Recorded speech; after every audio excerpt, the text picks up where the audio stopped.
Hello everyone. Uttar Pradesh में UP PCS और RO की परीक्षा से पहले मार्केट में दो पत्रिकाएं आती हैं करंट अफेयर की। एक घटनासार है, दूसरी आय दृष्टि होती है। दोनों ही पत्रिकाएं अतुलनीय हैं, बेजोड़ हैं। आप ये नहीं कह सकते कि कौन सी पत्रिका ज़्यादा बेहतर है। दोनों ही पत्रिकाएं अच्छी हैं। और फिलहाल जो बच्चे होते हैं, जो साल भर तैयारी किए होते हैं वो भी, और जो साल भर करंट अफेयर नहीं पढ़े होते हैं वो भी, इन दोनों पत्रिकाओं के पीछे भागते हैं। देखो, करंट अफेयर एक दिन में, एक सप्ताह में, एक महीने में आप तैयार नहीं कर सकते हैं, क्योंकि करंट अफेयर में प्रतिदिन आपको 20 से 25 ऐसे बिंदु बनते हैं जो कि आपको समझना पड़ेगा प्रतिदिन के हिसाब से, तभी करंट अफेयर आप डीपली समझ पाएंगे।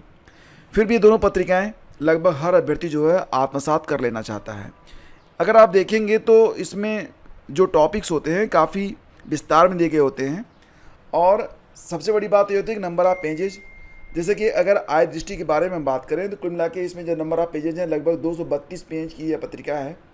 इसके हर चैप्टर को आत्मसात कर पाना ये मुमकिन बिल्कुल नहीं है, या हर बिंदु को अगर आपने पढ़ भी लिया फिर भी आपको याद नहीं होगा। तो कुछ बहुत ही इंपॉर्टेंट टॉपिक इसमें होते हैं जो कि एग्ज़ाम से पहले आपको पक्का पढ़ लेना चाहिए। तो यहाँ पर हम आय दृष्टि की एक सीरीज़ यहाँ पर स्टार्ट कर रहे हैं। उसके कुछ बहुत ही इंपॉर्टेंट टॉपिक हम यहाँ पर पढ़ेंगे। आने वाले समय में हम क्रमशः करके सारे वीडियोज यहाँ पर अपलोड करेंगे, जिसके लिए एक अलग से प्लेलिस्ट होगी, और इसमें हम सारे जो महत्वपूर्ण बिंदु हैं, जो सारे महत्वपूर्ण टॉपिक हैं, उनको हम कवर करेंगे, और बहुत ही संक्षेप में, ताकि जो बच्चे फ़िलहाल पढ़ भी रहे हैं और नहीं भी पढ़ रहे हैं तब भी उनका रिवीजन हो सके और तथ्यों को वो याद रख सकें, और उनको कम से कम वो सारे इंपॉर्टेंट टॉपिक्स मिल जाएं जो कि एग्ज़ाम के लिए बहुत ही इंपॉर्टेंट होते हैं। तो इसी क्रम में ये आपका पार्ट 1 है। आज का वीडियो बहुत ही इंपॉर्टेंट है। इसमें हम सबसे पहले पढ़ेंगे स्वच्छ वायु सर्वेक्षण 2024 के बारे में। मैं आपको सारे बिंदु बता देता हूँ कि आज हम क्या क्या पढ़ने वाले हैं। स्वच्छ वायु सर्वेक्षण पढ़ेंगे, इसके बाद पढ़ेंगे SBM यानी कि स्वच्छ भारत मिशन को नेचर पत्रिका की मान्यता। फिर पढ़ेंगे स्वच्छता ही सेवा अभियान 2024 के बारे में। सर्वोच्च न्यायालय का ध्वज और प्रतीक चिन्ह के बारे में पढ़ेंगे, इसे भी एग्जाम में प्रश्न बन सकते हैं। इसके अलावा पढ़ेंगे राष्ट्रीय डॉल्फिन शोध केंद्र के उद्घाटन के बारे में। ठीक है, तो ये कुछ इंपॉर्टेंट टॉपिक हैं, इनको कवर करेंगे। इसके बाद जो आपका पार्ट 2 आएगा उसमें हम कोशिश करेंगे कि आपको मैक्सिमम जो टॉपिक्स हैं वो आपको कवर करवा दिए जाएँ। तो सबसे पहले शुरू करते हैं स्वच्छ वायु सर्वेक्षण 2024 के बारे में। ये बहुत ही इंपॉर्टेंट टॉपिक है एग्जाम के लिए, तो इसको ध्यान से एक बार देख लीजिएगा। देखो, केंद्रीय पर्यावरण, वन एवं जलवायु परिवर्तन मंत्रालय, इसके जो मंत्री हैं कौन है बताओ, याद करो, आगे बता रहा हूँ आपको। तो देखो, केंद्रीय पर्यावरण, वन एवं जलवायु परिवर्तन मंत्रालय द्वारा राष्ट्रीय स्वच्छ वायु कार्यक्रम, इसको कहते हैं NCAP यानी कि नेशनल क्लीन एयर प्रोग्राम। इसकी शुरुआत हुई थी 2019 में, और ध्यान देना कि ये जो कार्यक्रम था नेशनल क्लीन एयर प्रोग्राम, ये 2024 तक के लिए लॉन्च किया गया था, 5 वर्षों के लिए। ठीक है, इसका उद्देश्य क्या था कि अगले 5 वर्षों तक यानी कि 2019 से लेकर 2024 तक पार्टिकुलेट मैटर, जिसको आप PM के नाम से जानते हैं, PM10 और PM 2.5 के स्तरों में 20 से 30% की कमी लाई जा सके। तो ये जो अभियान था शुरू हुआ था 5 सालों के लिए, 2019 से लेकर 2024 तक के लिए। और इस NCAP के तहत कुल मिला के 130 स्तर चुने गए थे। मैं यहाँ पर राष्ट्रीय स्वच्छ वायु कार्यक्रम या फिर नेशनल क्लीन एयर प्रोग्राम की जगह NCAP शब्द प्रयोग में लाऊंगा, तो इसको आप समझ लीजिएगा कि यह बात यहाँ पर हो रही है राष्ट्रीय स्वच्छ वायु कार्यक्रम के बारे में। ठीक है, तो इसमें कुल कितने स्तर चुने गए थे? 130 स्तर चुने गए थे, ये ध्यान रखना आप। अब इसके अंतर्गत जो स्वच्छ वायु सर्वेक्षण नामक अभियान शुरू किया गया था, ये जो पहल है यह केंद्रीय पर्यावरण, वन एवं जलवायु परिवर्तन मंत्रालय की पहल है। इसका उद्देश्य क्या है? एयर क्वालिटी के आधार पर जो ये 130 शहर चुने गए थे, उन शहरों की रैंकिंग को प्रदान करना, ताकि लोग समझ सकें कि किन शहरों में कार्य बेहतर हुआ, वायु ज़्यादा स्वच्छ हुई, उस पर काम किया गया, और किन शहरों की स्थिति अभी यथावत बनी हुई है या उसमें ज़्यादा उत्तरोत्तर जो है उन्नति नहीं हो रही है। तो इन 130 शहरों को 3 श्रेणियों में बांटा गया है। ध्यान दीजिएगा कि ये जो 130 शहर चुने गए थे NCAP के अंतर्गत, उनको 3 श्रेणियों में बांटा गया है। जनसंख्या के आधार पर बांटा गया है, और कोई खास बात नहीं है। जिन शहरों की जनसंख्या 10 लाख से ऊपर है उनको रखा गया है श्रेणी 1 में।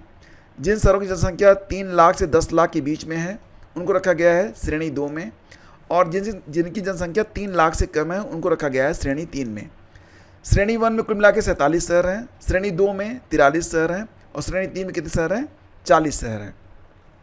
तो देखो 7 सितंबर 2024 ये डेट याद रखना बहुत ही इंपॉर्टेंट है। इसी दिन 7 सितंबर 2024 को ही international day of clean air for blue skies ये मनाया जाता है। एग्ज़ाम में कई बार ये पूछा भी गया है कि international day of clean air for blue skies कब मनाया जाता है, तो 7 सितंबर को मनाया जाता है। तो इसी 7 सितंबर के दिन स्वच्छ वायु सर्वेक्षण के अंतर्गत ये जो श्रेणी 1, श्रेणी 2 और श्रेणी 3 के जो शहर चुने गए थे, इनको जो रैंकिंग प्रदान की गई है और ये कार्यक्रम आयोजित किया गया था राजस्थान के जयपुर में। यहाँ पर भूपेंद्र यादव जी जो कि हमारे केंद्रीय पर्यावरण, वन एवं जलवायु मंत्री हैं, साथ ही साथ राजस्थान के मुख्यमंत्री भजन लाल शर्मा जी, दोनों लोग यहाँ पर उपस्थित रहे। तो यहाँ पर देखो स्वच्छ वायु सर्वेक्षण के अंतर्गत श्रेणी 1 में जो टॉप 3 शहर चुने गए हैं, इसमें हैं सूरत, जबलपुर और आगरा। सूरत महाराष्ट्र, जबलपुर मध्य प्रदेश, आगरा यूपी। ये श्रेणी 1 के अंतर्गत चुने गए जो टॉप 3 सिटीज़ हैं, सूरत, जबलपुर और आगरा हैं। श्रेणी 2 में चुने गए हैं फिरोजाबाद यूपी, अमरावती महाराष्ट्र और झांसी यूपी। तो श्रेणी 2 में यहाँ पर यूपी के 2 शहर चुने गए हैं, फिरोजाबाद और झांसी। फिरोजाबाद पहले स्थान पर है, झांसी तीसरे स्थान पर है, अमरावती जो है ये जो महाराष्ट्र का शहर है ये दूसरे स्थान पर आता है श्रेणी 2 में। श्रेणी 3 में 3 शहर चुने गए हैं, टॉप में रायबरेली, नलगोंडा जो कि तेलंगाना में है और नालागढ़ जो कि हिमाचल प्रदेश में है। ठीक है, तो एग्ज़ाम में बस यहीं से प्रश्न बनेंगे और इससे ज़्यादा एग्ज़ाम में कुछ पूछा नहीं जाएगा। अब हम कवर करेंगे अगला टॉपिक स्वच्छ भारत मिशन से संबंधित है। ध्यान दीजिएगा कि जो आपकी नेचर नाम की पत्रिका होती है यह अमेरिका से प्रकाशित होती है और इस पत्रिका का एक अपना अलग ही स्थान है। तो देखो दोस्तों, 2 सितंबर 2024 को विश्व के अग्रणी बहुविषयक विज्ञान जर्नल यानी कि मल्टी डिसिप्लिनरी विज्ञान जर्नल नेचर में एक लेख यानी कि आर्टिकल प्रकाशित हुआ था। ध्यान दीजिएगा यहाँ पर कि विश्व के सबसे बड़े राष्ट्रीय व्यवहार परिवर्तन स्वच्छता कार्यक्रमों में से एक चुना गया है स्वच्छ भारत मिशन कार्यक्रम को। और इसकी शुरुआत कब की गई थी? प्रधानमंत्री मोदी के द्वारा 2 अक्टूबर 2014 को इसकी शुरुआत की गई थी। अब यहाँ पर नेचर ने जो एक लेख, एक आर्टिकल छापा है उसका शीर्षक इम्पॉर्टेंट है। इसका जो यहाँ पर शीर्षक है, ध्यान दीजिएगा, टॉयलेट कंस्ट्रक्शन अंडर द स्वच्छ Bharat mission and infant mortality in India. अगर इसको हिंदी में मैं आपको बताऊं तो इसका मतलब होगा स्वच्छ भारत मिशन के अंतर्गत शौचालय का निर्माण और भारत में शिशु मृत्यु दर। यहाँ पर देखो ये कहा गया कि नेचर के द्वारा स्वच्छ भारत मिशन और भारत में नवजात मृत्यु दर यानी कि IMR और 5 वर्ष से कम आयु के बच्चों की जो मृत्यु दर है इसको U5MR कहा गया, अंडर 5 मोर्टेलिटी रेट के मध्य संबंध की जांच करने के लिए कुछ प्रयोग किए गए थे। इसमें यह देखा गया कि जिन जिन जिलों में ये स्वच्छ भारत मिशन जो था जितना अधिक अप्लाई हुआ वहाँ पर मृत्यु दर उतनी कम हो गई थी। तो ये एक बहुत ही अच्छी बात थी। देखो इसमें जो है 2011 से लेकर 2020 तक 10 सालों की अवधि में 35 भारतीय राज्यों और केंद्र शासित प्रदेशों के साथ साथ 640 जिलों में एक अध्ययन किया गया। इसके परिणाम ये दर्शाते हैं कि जिला स्तर पर शौचालय तक पहुंच में प्रत्येक 10 बिंदुओं यानी कि 10% की वृद्धि होने पर IMR में यानी कि नवजात मृत्यु दर में 0.9% और U5MR में यानी कि अंडर 5 मोर्टेलिटी रेट यानी कि ऐसे बच्चे जिनकी उम्र 5 साल से कम है उनकी मृत्यु में 1.1% की कमी आई है। तो देखो यहाँ पर यह कहा गया कि 30% से अधिक शौचालय कवरेज वाले जिलों में प्रति 1000 जीवित जन्मों में, मतलब जिन जिलों में जो शौचालय का प्रयोग करने वाले लोग 30% से अधिक हैं वहाँ पर जो इन्फेंट मोर्टेलिटी रेट है वो 5.3% आ गई है और U5MR में आ गई है 6.8। ये बहुत ही शानदार मतलब बात है कि जितना ही अधिक स्वच्छता को हम यहाँ पर अपने जीवन में उतारेंगे तो बच्चों की जो डेथ हो रही है उसकी रेट काफ़ी कम होती जा रही है। और फिलहाल अब इस तथ्य को यहाँ पर नेचर ने भी प्रकाशित किया है। अब आगे बढ़ते हैं। देखो एक स्वच्छता ही सेवा अभियान शुरू किया गया है। तो 17 सितंबर 2024, ध्यान दीजिएगा ये जो 17 सितंबर है इसी दिन विश्वकर्मा पूजा का दिन होता है और इसी दिन प्रधानमंत्री मोदी का जन्मदिन भी होता है। तो इसीलिए 17 सितंबर से इसकी शुरुआत की गई है। 17 सितंबर 2024 से लेकर 2 अक्टूबर 2024 तक स्वच्छता ही सेवा अभियान चलाया गया। इसका आयोजन किसने किया था? आवासन एवं शहरी कार्य मंत्रालय ने। और इसकी थीम भी है स्वभाव स्वच्छता संस्कार स्वच्छता, मतलब स्वभाव में स्वच्छता हो, संस्कार में स्वच्छता हो, यानी कि 4S। ये इंपॉर्टेंट है, ये बहुत ही ज़रूरी है कि इसको आप याद रखें 4S क्या है। अब देखो आगे बढ़ते हैं, बात करेंगे सर्वोच्च न्यायालय का ध्वज और प्रतीक चिन्ह के बारे में। थोड़ा सा समझिए, देखो हमारा जो संविधान है उसके अनुच्छेद 124 में ये लिखा गया है कि भारत का एक सर्वोच्च न्यायालय होगा। भारत का संविधान 26 जनवरी 1950 को लागू हुआ था और उसी दिन सुप्रीम कोर्ट भी अस्तित्व में आ गया था, लेकिन सुप्रीम कोर्ट का जो शुभारंभ हुआ, उद्घाटन किया गया, वो 28 जनवरी 1950 को किया गया था। भारत के पहले जो चीफ जस्टिस थे, यानी कि भारत के पहले चीफ जस्टिस ऑफ इंडिया, उनका नाम है हरिलाल जे कान्या, ये याद रखिएगा। ध्यान दीजिएगा कि 28 फरवरी 2024 को सुप्रीम कोर्ट ने डायमंड जुबली ईयर की शुरुआत की है, यानी कि जो हमारा सुप्रीम कोर्ट है उसकी स्थापना के 75वें वर्ष में हम पहुंच चुके हैं और 28 जनवरी 2025 को सुप्रीम कोर्ट की स्थापना के 75वीं वर्षगांठ मनाई जाएगी। अब ध्यान दीजिएगा कि 1 सितंबर 2024 को राष्ट्रपति द्रौपदी मुर्मू ने सर्वोच्च न्यायालय के ध्वज और प्रतीक चिन्ह का अनावरण किया है। तो ये आप ध्वज देख सकते हैं, नीले कलर का यह ध्वज है। और अगर हम इसके बारे में थोड़ा डिटेल में आपको बताएं तो आप एक एक बिंदु को ध्यान से देखते रहिए, जो कि बहुत ही इंपॉर्टेंट है। देखो यहाँ पर बहुत ही गौर से देखिएगा कि इस ध्वज में न्यायालय भवन को सुनहरे रंग से चित्रित किया गया है, ठीक है, आप यहाँ पर देखेंगे। इसके अलावा इस ध्वज में न्यायालय के गोलाकार भवन के ऊपर अशोक चक्र को स्थान दिया गया है और इस संपूर्ण डिजाइन को एक वृत्त में घेरा गया है, जिसके निचले भाग में यहाँ आप देखेंगे, यहाँ पर संस्कृत का एक श्लोक लिखा गया है, यह तो धर्म अस्ततो जय, यह तो धर्म अस्ततो जय, जहाँ धर्म है वहीं पर जय है, जहाँ धर्म है वहीं पर जीत है, ठीक है। तो ध्यान दीजिएगा कि सर्वोच्च न्यायालय का जो फ्लैग है उसका रंग है नीला। झंडे के निचले भाग में संस्कृत श्लोक लिखा हुआ है, यह तो धर्म अस्ततो जय।